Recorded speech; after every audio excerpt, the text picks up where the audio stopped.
سید صفدر علی بخاری، جنہیں لوگ کاکیاں والی سرکار یا پیر کاکی تاڑ کے نام سے جانتے ہیں، 6 مئی 1940 کو ضلع جہلم کے علاقے ڈڈی تھل میں پیدا ہوئے۔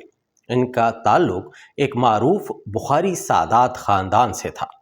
والد سید گلزار حسین شاہ بخاری ایک سادہ دل درویش مزاج انسان تھے۔ صفدر بخاری ان کے اکلوتے بیٹے تھے اور بچپن ہی سے علم، مشاہدے اور فنون لطیفہ میں دلچسپی رکھتے تھے۔ گارڈن کالج راولپنڈی سے تعلیم حاصل کی۔ تعلیم مکمل ہونے کے بعد وہ مختلف شعبوں یعنی کول مائننگ، ذمہ داری اور کاروبار وغیرہ میں سرگرم رہے۔ سیاست میں بھی حصہ لیا۔ زندگی ایک کامیاب اور خوشحال شخص کی طرح گزر رہی تھی، لیکن ایک ایسا واقعہ پیش آیا جس نے ان کی زندگی کا رخ مکمل طور پر بدل دیا۔ 1992 میں انہیں شاہ اسماعیل نوری حضوری کی بارگاہ سے دستار بندی نصیب ہوئی۔ اسی لمحے انہیں محسوس ہوا کہ وہ دنیاوی چمک دھمک، دولت اور شہرت سب عارضی ہیں۔ ان کے بقول، جب میں نے دنیا داری چھوڑنے کا فیصلہ کیا تو مجھے احساس ہوا کہ جو لوگ میرے ارد گرد تھے وہ میری عزت نہیں کرتے تھے بلکہ میری دولت کے پجاری تھے۔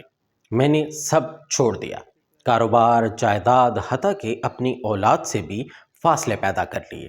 اسی تبدیلی نے انہیں ایک غیر معمولی راستے پر ڈال دیا۔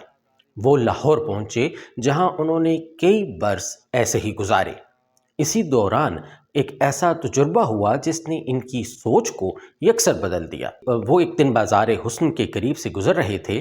وہاں ایک عورت اپنی آواز میں کوئی پرانا صوفیانہ کلام گا رہی تھی: گستاخ اکھیاں کتھے جا لڑیاں۔ بابا صفدر شاہ بخاری کے بقول، جب انہوں نے وہ کلام سنا تو انہیں لگا کہ اس کی آواز سے کوئی اندیکھی لہریں نکل رہی ہیں۔ وہ حیران رہ گئے اور اسی لمحے دل میں خیال آیا کہ شاید موسیقی کے اندر کوئی شفا چھپی ہے۔ اسی لمحے صفدر بخاری کے ذہن میں یہ خیال پختہ ہو گیا کہ آواز اور جذبے کے ذریعے انسان کے دکھ کم کیے جا سکتے ہیں۔ پھر انہوں نے اس خیال کو عملی طور پر آزمانا شروع کیا۔ انہوں نے مختلف عورتوں اور مردوں پر موسیقی اور دھمال کے اثرات کے تجربے کیے۔ ایک تجربہ انہوں نے سائرہ نسیم کے ساتھ کیا، جو ایک فلمی گلوکارہ تھیں۔ انہوں نے جب روحانی کیفیت میں گایا تو نہ صرف خود پر بلکہ سننے والوں پر بھی ایک عجیب سا سکون طاری ہوا۔ اس کے بعد انہوں نے ایک خاتون افشاں کرن پر تجربہ کیا جو کئی سال سے بیمار تھیں۔ تمام علاج ناکام ہو چکے تھے۔ انہوں نے اسے کہا، بیٹا دھمال لگاؤ۔ وہ 7 دن تک دھمال کرتی رہی اور صحت یاب ہو گئی۔ ان کا یہ پہلا کامیاب کیس تھا۔ صفدر بخاری کے نزدیک دھمال جسم کا رقص نہیں بلکہ روح کی حرکت ہے۔ وہ کہا کرتے تھے، یہ ناچنے کا عمل نہیں بلکہ بے خودی کی وہ کیفیت ہے کہ جب انسان اپنے اندر کے دکھوں کو باہر نکالتا ہے۔ اگر یہ کیفیت پھیل جائے تو بیماری بھی ختم ہو سکتی ہے۔ انہوں نے اس کو روحانیت نہیں بلکہ سائنس کے پیرائے میں سمجھنے کی کوشش کی۔ وہ کہتے تھے، جب انسان سچے جذبے سے گاتا ہے یا دھمال کرتا ہے تو جسم سے ریڈیشن خارج ہوتی ہے۔ یہ توانائی دوسرے انسان کے اعصاب، خون اور دل کی دھڑکن کو متاثر کرتی ہے، جس سے اس کا جسم اور اس کا نظام توازن میں آ جاتا ہے۔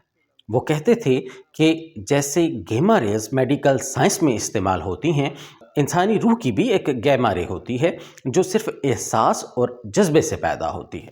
ایک مشہور واقعہ بوبی سلطان کے ساتھ پیش آیا، جو ایک نوجوان گلوکارہ تھیں۔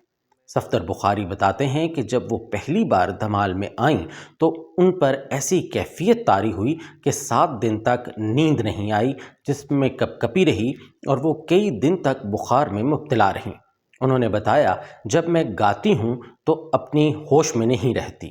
مجھے نہیں پتا ہوتا کہ میں کہاں ہوں، صرف آواز چلتی ہے اور جیسے کسی اندیکھی طاقت سے کنیکشن سا بن جاتا ہے۔ صفدر بخاری کے مطابق یہ وہ مقام ہے جہاں انسان علم سے نہیں بلکہ عشق سے جیتا ہے۔ یہ وہ کیفیت ہے جہاں دماغ کی سمجھ ختم ہو جاتی ہے اور دل کی بولی شروع ہو جاتی ہے۔ انہوں نے بتایا کہ 2000 سے زائد لوگوں پر موسیقی اور دھمال کے تجربات کیے گئے، جن میں سے 500 کے قریب ایسے مریض تھے جو لا علاج سمجھے جاتے تھے، جیسے کینسر، فالج، ڈپریشن یا مایوسی کے شکار مریض۔ ان میں سے اکثر نے بہتری محسوس کی۔ ان کا ماننا تھا کہ اصل بیماری جسم کو لاحق نہیں ہوتی بلکہ روح کو ہوتی ہے۔ اگر روح کو سکون مل جائے تو جسم خود بخود ٹھیک ہو جاتا ہے۔ سید صفدر شاہ بخاری کہتے تھے، اگر ایک 30 روپے کی آڈیو ٹیپ سے کوئی مریض ٹھیک ہو جائے تو اس سے بڑی عبادت کوئی نہیں۔ صفدر بخاری نے مذہب کو اس عمل سے الگ رکھا۔ وہ کہتے تھے کہ تصوف کا حصہ ضرور ہے مگر اس کی بنیاد سائنس پر ہے۔ میں مذہب پر بحث نہیں کرتا کیونکہ شفا دینا خدا کا کام ہے، ہم تو صرف ذریعہ بنتے ہیں۔ ان کا کہنا تھا کہ موسیقی کے اثرات نہ صرف انسان بلکہ فطرت پر بھی ظاہر ہوتے ہیں۔ انہوں نے کہا، یورپ میں تجربات ہوئے ہیں اور موسیقی سے گائے کا دودھ بڑھ جاتا ہے، درخت زیادہ پھل دیتے ہیں، تو پھر انسان کے دل پر اس کا اثر کیوں نہیں ہو سکتا؟ 8 فروری 2005 کو وہ وفات پا گئے۔ انہیں وصیت کے مطابق ان کے آبائی گاؤں ڈیڈی تھل میں دفن کیا گیا۔ ان کا مزار 2.5 ایکڑ رقبے پر پھیلا ہوا ہے اور ہر سال ان کا عرس عقیدت سے منایا جاتا ہے۔